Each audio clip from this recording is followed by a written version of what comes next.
मेरे शंकर भगवान का एक शिवलिंग है जिसको उगना महादेव कहते हैं। कौन सा महादेव है? उगना महादेव। आप लोग बोलो एक बार जम के, उगना महादेव। उगना, उगना महादेव। फिर से बोलो, उगना महादेव। ये भारत की भूमि पर वो शिवलिंग है जो स्वयंभू प्रकट है। मधुबनी जिला बिहार के अंतर्गत ये उगना महादेव आते हैं।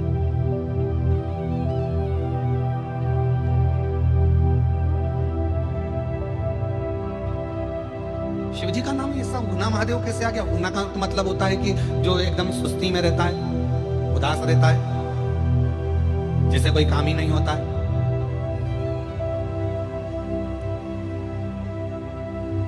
और भगवान शंकर का नाम उगना महादेव हो गया।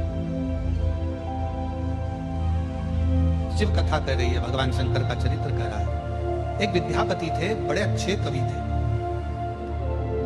बहुत अच्छी कविता का पाठ करते थे, मैथिली थे, और अपनी कविता वो किसी को नहीं सुनाते थे। अगर सुनाते थे तो केवल देवाधिदेव महादेव को सुनाते थे, और किसी से अपने मन का भाव वो कहते नहीं थे। कविताओं के माध्यम से शिव जी की स्तुति किया करते। अब धीरे धीरे धीरे धीरे विद्यापति बुजुर्ग होते चले गए। अवस्था सबकी डलती है, बचपन आया है तो जवानी भी आएगी, जवानी आई है तो अधेड़ी भी आएगी, और अधेड़ी आई है तो बुढ़ापे भी आएगा। पर इतना जरूर याद रखें कि बचपन खेल में खोया, जवानी नींद भर सोया, बुढ़ापा देख कर रोया, सिराने मौत हंसती है। अंत में जब बुढ़ापा आए तो व्यक्ति को रोना ना पड़े।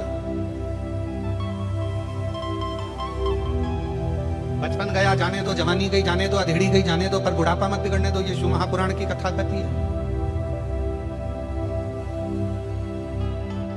शिव महापुराण की कथा कहती है, जब भी कैमरे वाले के सामने जाना, फोटो खिंचवाने के लिए जाना, घर से तुम पाउडर लगा कर गए कि नहीं गए उससे मतलब नहीं है, खूब सारा क्रीम लगा कर गए कि नहीं गए उससे कोई मतलब नहीं है, अच्छा कपड़ा पहनकर गए कि नहीं गए उससे कोई मतलब नहीं है। फोटो वाले के सामने आप कितना भी अच्छा कपड़ा पहनकर चले जाओ, फोटो वाले के सामने आप कितनी भी अच्छी क्रीम पाउडर लगाकर चले जाओ, फोटो वाले के सामने आप हेयर स्टाइल चेंज कर चले जाओ, फोटो वाले के सामने आप पेंटिंग कितना भी कर चले जाओ, और फोटो वाले के सामने जाकर एकदम जम के जाकर सिर पे पल्लू लेकर और बैठ गए,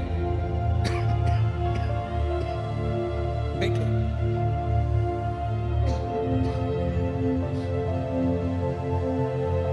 और फोटो वाले ने फोटो खींचा, एक क्षण की बटन दबी और फोटो खींच गए। अब वो फोटो तुमने देखते से ही कहा, क्यों हमने इतना अच्छा कपड़ा पहना था, इतना अच्छा पेंटिंग करा था, पूरा स्वरूप सुधार कर आए थे, इतना डेंटिंग पेंटिंग कर आए थे, इतना अच्छा हेयर स्टाइल कर आए थे, पर तुमने तो हमारा फोटो बिगाड़ दिया। तो फोटो वाला बोलेगा, बहन जी फोटो तो अच्छा आ जाता, आप कपड़े तो अच्छी पहनी थी, आपने श्रृंगार भी अच्छा करा था, आपने सारा आभूषण अच्छा पहना था, बस एक कमी फोटो में रह गई बहन जी।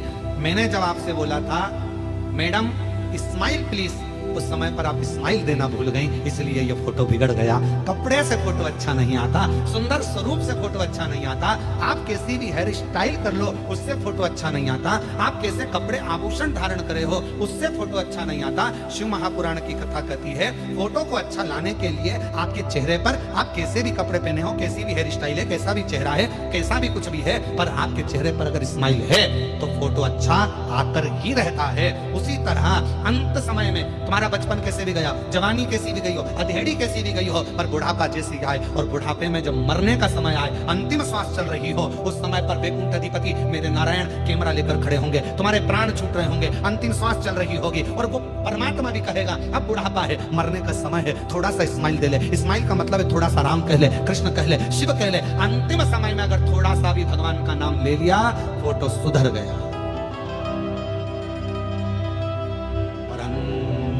समय सब बोलो, सब प्रभु आना पड़ेगा, वचन दिया तो निभाना पड़ेगा, और आए ना आए प्रभु कुटुंब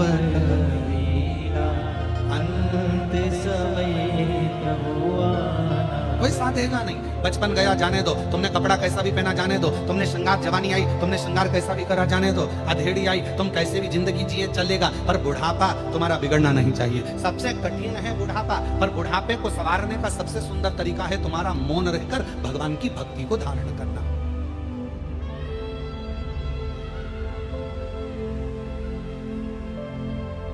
दो ऐसे हैं जिनको निमंत्रण नहीं दिया जाता बुलाने के लिए, फिर भी वो आ जाते हैं।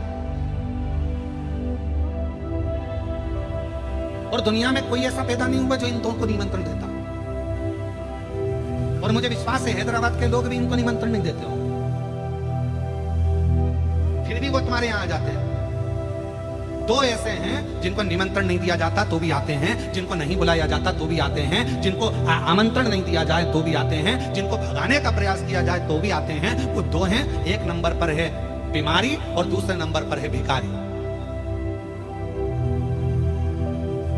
ये दो ऐसे हैं जिनको निमंत्रण नहीं दिया जाता, ये दो ऐसे हैं जिनको कोई आमंत्रण नहीं दिया जाता, ये दो ऐसे हैं जिनको कोई पत्र नहीं भेजा जाता। किन किन को? जम के बोलो। पहले नंबर पर बीमारी और दूसरे नंबर पर भिखारी। इन दोनों को कोई पत्र नहीं भेजता, इन दोनों को कोई निमंत्रण नहीं भेजता, इन दोनों को कोई बुलाने का आदेश नहीं आता, फिर भी ये दो अपने घर में जरूर आते हैं, अपने द्वार पर जरूर आते हैं। पहले नंबर पर होती है बीमारी। बीमारी को कोई नहीं बुलाता, फिर भी बीमारी अच्छे अच्छे घर में, अच्छे अच्छे परिवार में, जिनके यहाँ डल्लफ के गद्दे हैं, एसी का रूम है, कालीन बिछे हुए हैं, जिनके यहाँ पानी भी आरओ का चलता है, बिस्लरी की बोतल पीते हैं, खूब अच्छे अच्छे क्रीम और पाउडर में रहते हैं, और खूब योगा भी करते हैं, एंजॉय भी करते हैं, साथ में बड़े सोच समझ कर खाते हैं। मैं बाजार की चटनी नहीं खाऊंगी, मैं बाजार का ये नहीं खाऊंगा, मैं वो नहीं खाऊंगा। उसके बाद भी बीमारी को निमंत्रण नहीं दिया जाता और बीमारी घर के अंदर प्रवेश कर जाती है। उसी तरह भिखारी, भिखारी को कोई नहीं बुलाता तो भी वो दरवाजे पर आ ही जाता है। कैसे बचोगे?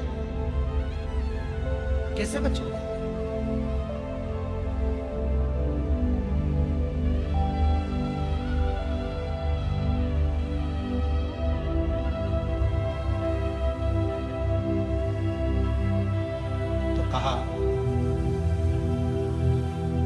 दोनों से बचने का एक ही साधन,